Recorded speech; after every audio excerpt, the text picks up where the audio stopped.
Right about now, the Funk Soul Brother. Check it out now.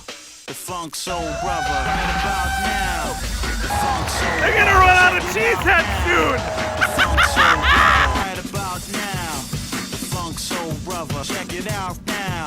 The Funk Soul Brother. Right about now, the Funk Soul Brother. Right about now, about now, about now, about now. What is poppin', y'all? It's your man, Cloudboy Bales, and welcome to another episode of Wisco Sports Weekly. Anyways, I am very, very happy we actually won a game. Now, normally, I'd be like, you know what? The last 4 games have been very dreadful to watch. We got absolutely blown out by the Detroit Lions, followed by a heartbreaking loss to one of the worst teams in football, the Raiders, who honestly, I guess, aren't that bad now because I guess they fired their coach and now they're just playing. They had their best performance of the season. That's just, weird to me. And then also you lose to Denver, who's like one of the worst teams. And then, of course, the Vikings, who, a game that they had so many chances in, as I stated. No, well, actually, I had a video made and it never uploaded, so I just never uploaded it. So that's why you didn't see one last week. But this week, the only reason why you're seeing it today is because I actually had to work all day yesterday. So I didn't even watch this game until maybe just this morning. I just watched the highlights. Kind of got a little grasp of what happened, but I think there's really a lot. I feel like there's a lot we sacrificed in this game, especially with the way, things kind of just happen throughout. But we'll just go over the highlights quickly. My game ball, I don't really have, and there's not really one person that necessarily stood out to me in this game. But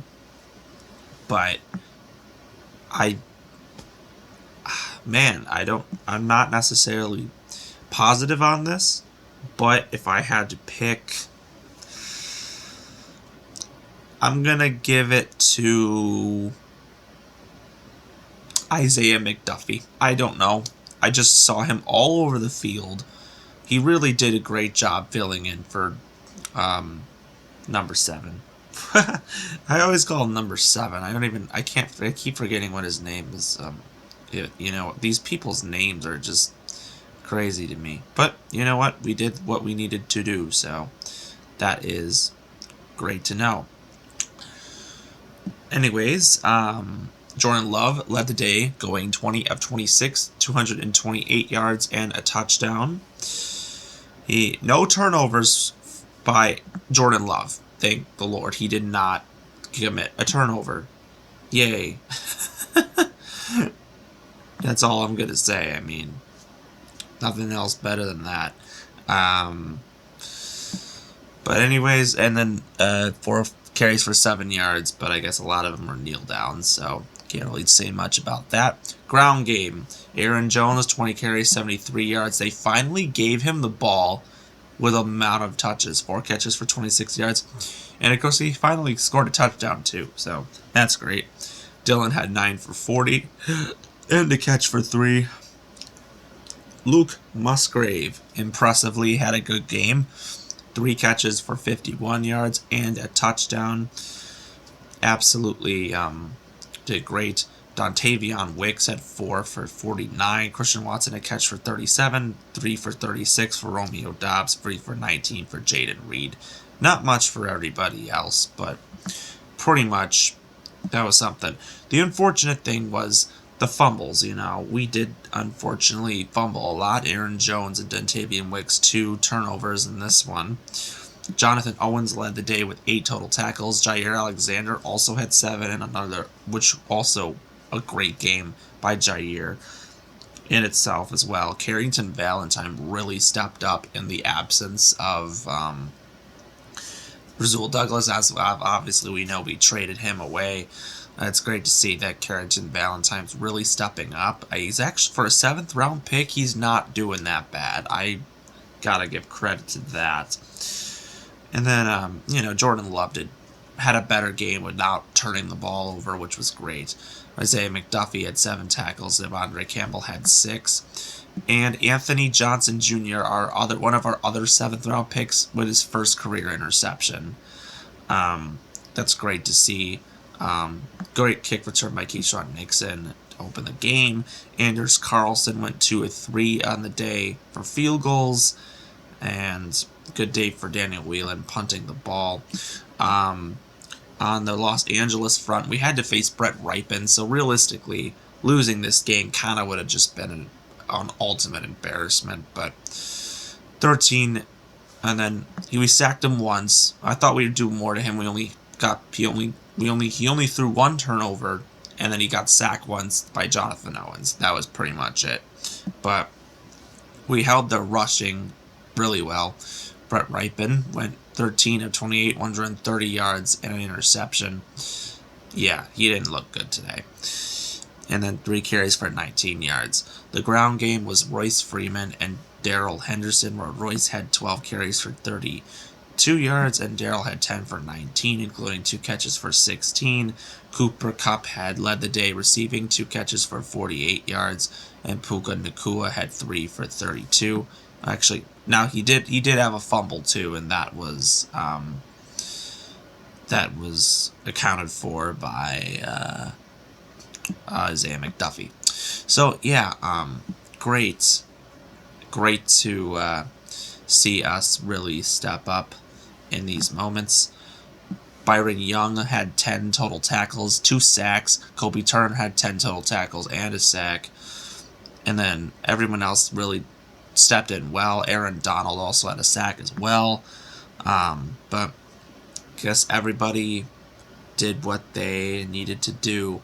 This was a very important game because I feel like, you were losing 4 in a row. I feel like getting a win makes you say, okay, you know what? Maybe we can get ourselves back on track here. As much as I'm like, you know what? I feel like we can try to win games if we want to. But I feel like this team isn't as strong mentally to do that. I feel like if we continue to run the ball, I feel like that is something that we can really do something. I mean, the defense had their best performance probably of the season. Love threw the ball downfield. If we continue, and also Jones being back at full capacity is great. I want them to run the ball. That way, when they did that, week 1, with Jones, we saw Jones at full effect in week 1. That was the reason why they beat the Bears, and they had their best performance of the season. The offense did. We want to be able to see that. We know we can see that out of Jordan Love. We just have to be patient. We got to run this ball with Aaron Jones. That's what we got to do. The unfortunate thing about this game, there were a lot of penalties in this game. They'll learn from that. They'll move on. But more injuries happen. Kenny Clark went down. Christian Watson, unfortunately, went down again. Keyshawn Nixon went down as well. I want there to be a lot where I'm sitting here we got to be better. We just have to be better. There's something. Why are they getting injured? I don't know. But to me, it just seems weird. It's like, why are the Packers getting so injured this season? I have no idea. But, you know what? This was after what we saw last week, being undisciplined and all this other stuff. I feel like this was a better game to really watch. And I feel like maybe they're going on the right path. Anyways, next week we go into Pittsburgh. Going to face one of the best defenses in football. It's going to be a tough game. I'll give you that. But anyways, we're just going to enjoy the ride, I guess. So if you like what you see, subscribe below, comment with your thoughts. And as always, we will see you next time. Go Pack Go.